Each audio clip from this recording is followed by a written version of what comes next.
कायद अज़म मोहम्मद अली जिन्ना 1930 में हिंदुस्तानी मुसलमानों से मायूस होकर लंदन चले गए और वहाँ प्रैक्टिस शुरू कर दी। दुनिया के तमाम समझदार, ज़हीन और मुस्तक़बिल बीन लीडरों की ज़िंदगी में कभी न कभी ऐसा वक्त ज़रूर आता है जब ये बुरी तरह मायूस हो जाते हैं और अपने आप को सूरत हाल से अलग कर लेते हैं।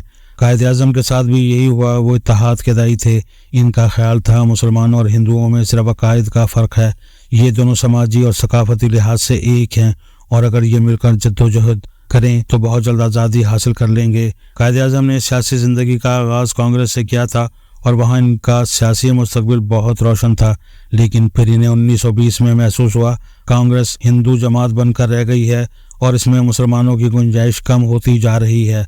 चुनांचे कायद आज़म ने कांग्रेस छोड़कर all India Muslim league join कर ली। मुस्लिम लीग इस वक्त बहुत कमज़ोर और ढीली जमात थी। हिंदुस्तान के मुसलमान भी मुख्तलिफ फ़िरक़ों और ग्रोहों में तकसीम थे और ये एक दूसरे के जानी दुश्मन थे। मालदार मुसलमान अंग्रेज़ों के पिट्ठू थे। ये इन्हें अपना आका समझते थे। पढ़े लिखे मुसलमान कांग्रेस में थे, जबकि गरीब और बेबस मुसलमान सियासत से कोसों दूर थे। इन्हें आज़ादी में भी कोई दिलचस्पी नहीं थी। कायद आज़म ने मुसलमानों के इन तीनों तबकों को एक प्लेटफॉर्म पर इकट्ठा करने की कोशिश की, लेकिन मुसलमानों ने इन्हें कभी शिया करार देकर मुस्तरद कर दिया और कभी अंग्रेज़ों का एजेंट साबित करना शुरू कर दिया। लिहाजा वो वक्त आ गया जब कायद आज़म तंग आ गए और इन्होंने सियासत खैरबाद कहकर अपने कैरियर पर फोकस का फैसला कर लिया। वो हिंदुस्तान से लंदन शिफ्ट हुए और लॉ की प्रैक्टिस शुरू कर दी। कायद आज़म के निकलते ही कांग्रेस मजबूत हो गई और इसने अंग्रेज सरकार के साथ खुलकर मुज़ाकरात शुरू कर दिए। 1931 में लंदन में पहली ऑल पार्टीज कॉन्फ्रेंस हुई। बाद इसके 2 मजीद सेशन हुए।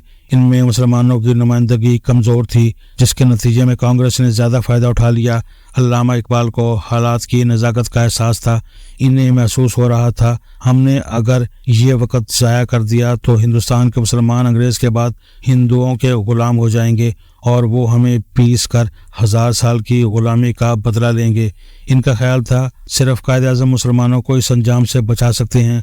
चुनांचे उन्होंने कायद आज़म को ख़त लिखना शुरू कर दिए। उन्होंने कायद आज़म से लंदन में मुलाकात भी की और इन्हें कायल किया मुसलमानों और हिंदुओं की आइडियोलॉजी में ज़मीन आसमान का फ़र्क है। हम दोनों एक नहीं हैं और हमें एक समझना दुनिया की सबसे बड़ी हिमाकत है। अल्लामा इकबाल का फरमाना था हिंदुस्तान के मुसलमान मुआशी तौर पर कमज़ोर हैं।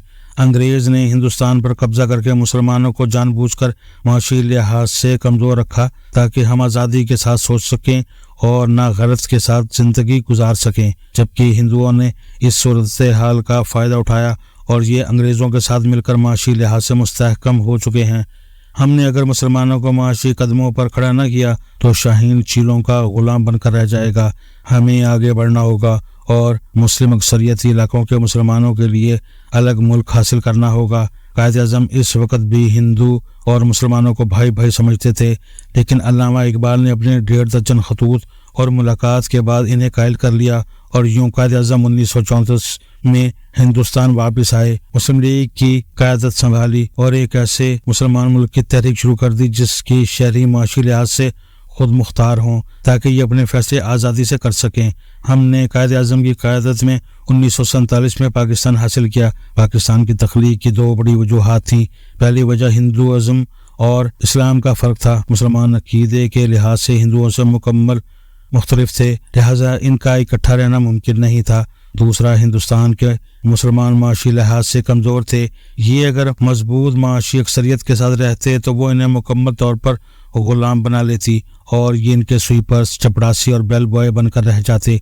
चुनांचे कायद आज़म और अल्लामा इकबाल ने मिलकर हिंदुस्तानी मुसलमानों के लिए एक ऐसा मुल्क तख्लीक कर दिया जिसमें ये माशी तरक्की कर सकते थे, जिसमें ये अपने कदमों पर खड़ा हो सकते थे।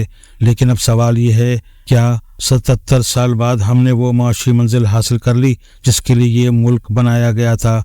अफसोस के साथ ये कहना पड़ता है, नहीं। हम 1947 तक अंग्रेज़ों के माशी ग़ुलाम थे, लेकिन आज आज़ादी के 77 साल बाद हम पूरी दुनिया के ग़ुलाम बन चुके हैं और कशकोल उठाकर पूरी दुनिया में भीख मांग रहे हैं। भारत में आज 334 खरबपति हैं। इनमें से 3 खानदानों यानी मुकेश अंबानी $120 बिलियन گوتم اڈانی $116 بلین اور جندل فیملی $44 بلین کے پاس پاکستان کی کل دولت سے زیادہ سرمایہ ہے۔ ہم اگر پورا پاکستان بیچ بھی دیں تو بھی ہم ان 3 ہندوستانی بزنس مینوں کے قریب نہیں پہنچ سکتے، اور انڈیا میں ایسے 334 لوگ ہیں، جبکہ بھارت میں 1000 کروڑ کے مالکان کی تعداد 1539 ہے۔ یہ وہ لوگ ہیں جنہوں نے بھارت کو معاشی لحاظ سے ناقابل تسخیر بنا دیا ہے۔ ان کی وجہ سے بھارت کے مالیاتی ذخائر $618 بلین ہیں، جبکہ ہم IMF کے سامنے ماتھا رگڑ رہے ہیں، اور یہ ہماری بجلی، گیس اور ٹیکس تک کا فیصلہ کر رہا ہے۔ ہم نے 77 برسوں میں صرف 4 کھرب پتی پیدا کیے، لیکن آپ کا مال دیکھیے، یہ چاروں بھی خاندان سمیت ملک سے باہر بیٹھے ہیں، جبکہ انڈیا کے 334 کھرب پتی اور 1539 ارب پتی اپنے ملک میں رہ رہے ہیں، اور حکومت دل سے ان کا احترام کرتی ہے۔ چنانچہ سوال یہ ہے، آج سے 30 سال بعد جب بھارت اور پاکستان دونوں اپنی آزادی کے 100 سالہ تقریبات منائیں گے تو معاشی لحاظ سے انڈیا کہاں کھڑا ہوگا اور پاکستان کہاں ہوگا؟ مجھے خطرہ ہے انڈیا اس وقت معاشی سپر پاور بن چکا ہوگا، یہ چین کے برابر ہوگا، جبکہ ہم فائنینشیل مارکیٹ میں اپنا پتہ ڈھونڈ رہے ہوں گے۔ ہم بانیان پاکستان سے شرمندہ کھڑے ہوں گے۔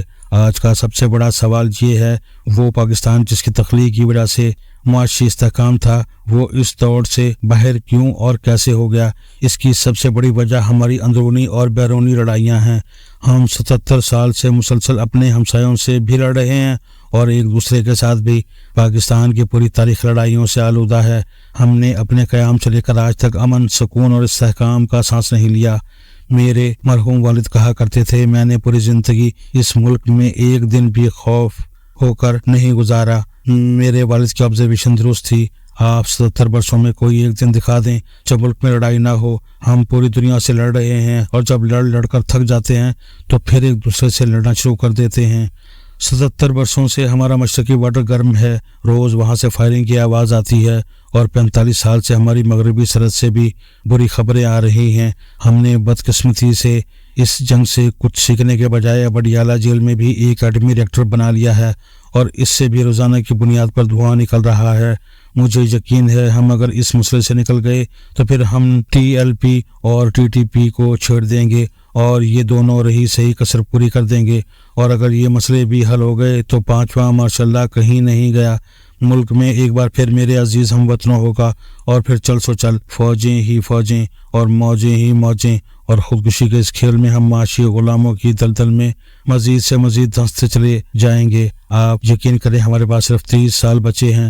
ہمیں آج کل یہ فیصلہ کرنا ہے 2047 میں جب ہم بھارت کے ساتھ اپنی 100 سالہ تقریبات منا رہے ہوں گے تو ہم کہاں ہوں گے؟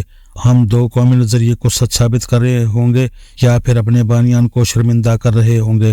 آپ ذرا تصور کیجئے، اگر 2047 میں بھارت کے مسلمانوں کی فی کس آمدنی پاکستانی مسلمانوں سے زیادہ ہو گئی، یا پاکستان کے مالیاتی ذخائر 100 ارب سے زیادہ نہ ہوئے، یا ہم 30 سال بعد بھی 126ویں ترمیم کر رہے ہوئے، تو پھر ہم کہاں کھڑے ہوں گے؟ میں بار بار عرض کر رہا ہوں، ہمارے پاس زیادہ وقت نہیں ہے۔ ہمارے دائیں بائیں اور آگے پیچھے موجودہ تمام اقوام بہت آگے نکل گئی ہیں۔ افغانستان تک ہی چین کی مدد سے جوتے پہن رہا ہے۔ ہم طالبان کو لاکھ برا کہیں، لیکن یہ لوگ افغانستان میں امن قائم کرنے میں کامیاب ہو گئے ہیں۔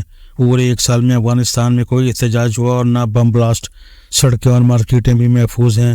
وہاں اب معاشی استحکام بھی آ رہا ہے، جبکہ ہماری صورتحال پوری دنیا کے سامنے ہے۔ لہٰذا میری درخواست ہے، مہربانی فرمائیں اور یہ لڑائیاں بند کریں۔